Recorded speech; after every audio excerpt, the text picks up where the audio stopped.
ಸಮಾವೇಶದ ಮುಖಾಂತರವಾಗಿ ನೀವು ಈಗಾಗಲೇ ಸ್ಟೇಜ್ ನಲ್ಲಿ ಅಬ್ಬರಿಸ್ತಾ ಇದ್ದನ್ನು ಗಮನಿಸ್ತಾ ಇದ್ವಿ. ಸೊ ಏನು ಸಂದೇಶ ಕೊಡ್ತಾ ಇದ್ದೀರಿ ಸಮಾಜ? ಉಪ್ಪು ತಿಂದವನು ನೀರು ಕುಡ್ದೇ ಕೊಡ್ತಾನೆ, ಕೊಲೆ ಮಾಡಿರೋನು ಅರೆಸ್ಟ್ ಆಗ್ತಾನೆ, ಜೈಲಿಗೆ ಹೋಗ್ತಾನೆ. ಯಾರು ತಪ್ಪಿಸ್ಕೊಳ್ಳೋಕ್ಕಾಗೋದಿಲ್ಲ. ಕಾನೂನಿದೆ, ಸಂವಿಧಾನ ಇದೆ, ನ್ಯಾಯ ಸಿಗುತ್ತೆ. ಸರ್, ಇಲ್ಲಿ ಫ್ಲವರ್ ಫೈರ್ ಬಗ್ಗೆ ಮಾತಾಡ್ತಾ ಇದ್ರಿ, ಆ ಕುಟುಂಬದವರು ಕೂಡ ಬಂದಿದ್ದಾರೆ ಸರ್.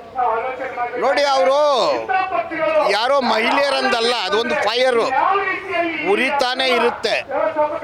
ತಪ್ಪು ಮಾಡಿರೋರನ್ನ ಸುಟ್ಟಾಕೋವರಿಗೆ ಉರಿಯುತ್ತೆ ಅಂತ ಹೇಳ್ತೀನಿ. S S. ಸೊ ಈಗ ಈ ಹೋರಾಟದ ಮುಂದಿನ ಭಾಗ ಹೆಂಗಿರುತ್ತೆ ಸರ್? ಇದು ಈ ಹೋರಾಟ ಸೀಮಿತ? ಕಾನೂನು ಹೋರಾಟ ಇರುತ್ತೆ, ಬೀದಿ ಹೋರಾಟನೂ ಇರುತ್ತೆ. ಅವರು ಯಾರು ತಪ್ಪು ಮಾಡಿದ್ದಾರೆ ಅವ್ರು ಜೈಲಿಗೆ ಹೋಗ್ತಾರೆ. ಸರ್, ಈವರೆಗೂ ನಡೆದಂತೆ SIT ತನಿಖೆ ನಿಮಗೆ ಸಮಾಧಾನ ತಂದಿದೆಯಾ ಸರ್? ಸಮಾಧಾನ ಕಾಣ್ತಾ ಇದೆ. SIT ಇದುವರೆಗೆ ಯಾವುದೇ ಬುಲೆಟಿನ್ ಬಿಟ್ಟಿಲ್ಲ. ಸರಿಯಾದ ದಾರಿನಲ್ಲಿ ಹೋಗ್ತಾ ಇದ್ದಾರೆ ಅಂತ ಕಾಣ್ತಾ ಇದೆ. ಅವ್ರು ಕರೆಕ್ಟಾಗಿ ಮಾಡ್ತಾರೆ. ಸಮಾವೇಶದ ಮುಖಾಂತರವಾಗಿ ನೀವು ಈಗಾಗಲೇ ಸ್ಟೇಜ್ ನಲ್ಲಿ ಅಬ್ಬರಿಸ್ತಾ ಇದ್ದನ್ನು ಗಮನಿಸ್ತಾ ಇದ್ವಿ. ಸೊ ಏನು ಸಂದೇಶ ಕೊಡ್ತಾ ಇದ್ದೀರಿ ಸಮಾಜ?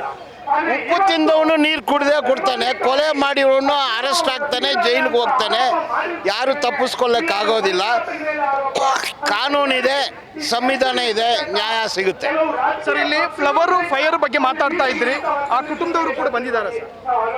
ನೋಡಿ, ಅವರು ಯಾರೋ ಮಹಿಳೆಯರಂದಲ್ಲ, ಅದೊಂದು ಫೈರು ಉರಿತಾನೆ ಇರುತ್ತೆ. ತಪ್ಪು ಮಾಡಿರೋರನ್ನ ಸುಟ್ಟಾಕೋವರಿಗೆ ಉರಿಯುತ್ತೆ ಅಂತ ಹೇಳ್ತೀನಿ. S S. ಸೊ ಈಗ ಈ ಹೋರಾಟದ ಮುಂದಿನ ಭಾಗ ಹೆಂಗಿರುತ್ತೆ ಸರ್? ಇದು ಈ ಹೋರಾಟ ಸೀಮಿತ? ಕಾನೂನು ಹೋರಾಟ ಇರುತ್ತೆ, ಬೀದಿ ಹೋರಾಟನೂ ಇರುತ್ತೆ. ಅವರು ಯಾರು ತಪ್ಪು ಮಾಡಿದ್ದಾರೆ ಅವ್ರು ಜೈಲಿಗೆ ಹೋಗ್ತಾರೆ. ಸರ್, ಈವರೆಗೂ ನಡೆದಂತೆ SIT ತನಿಖೆ ನಿಮಗೆ ಸಮಾಧಾನ ತಂದಿದೆಯಾ ಸರ್? ಸಮಾಧಾನ ಕಾಣ್ತಾ ಇದೆ. SIT ಇದುವರೆಗೆ ಯಾವುದೇ ಬುಲೆಟಿನ್ ಬಿಟ್ಟಿಲ್ಲ. ಸರಿಯಾದ ದಾರಿನಲ್ಲಿ ಹೋಗ್ತಾ ಇದ್ದಾರೆ ಅಂತ ಕಾಣ್ತಾ ಇದೆ.